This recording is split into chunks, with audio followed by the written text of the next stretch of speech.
اللہ الرحمن الرحیم۔ السلام علیکم ورحمۃ اللہ وبرکاتہ۔ عابد رضا چینل کی طرف سے آج میں اپنے دوستوں کو رسول اللہ صلی اللہ علیہ وسلم کا بہت ہی پیارا فرمان بتاؤں گا۔ اس سے پہلے میں اپنے تمام دوستوں سے گزارش کروں گا کہ اگر آپ نے ابھی تک میرے چینل عابد رضا کو سبسکرائب نہیں کیا تو ضرور کر لیں۔ تو شروع کرتے ہیں۔ بسم اللہ الرحمن الرحیم۔ نیکی کی دعوت دو اور برائی سے روکتے رہو۔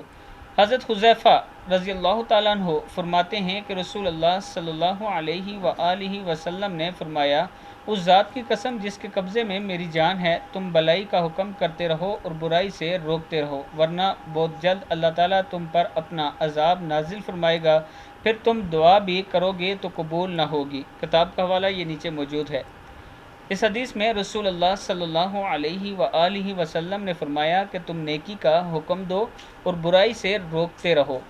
اگر ایسا نہیں کرو گے تو پھر اللہ کا عذاب نازل ہوگا اور پھر تمہاری دعا بھی قبول نہیں ہوگی۔ اس لیے میں اپنے دوستوں سے اکثر گزارش کرتا ہوں کہ جب بھی کوئی حدیث میں آپ کو سناتا ہوں، آگے اپنے دوستوں تک اسے ضرور پہنچایا کریں۔ السلام علیکم ورحمۃ اللہ وبرکاتہ۔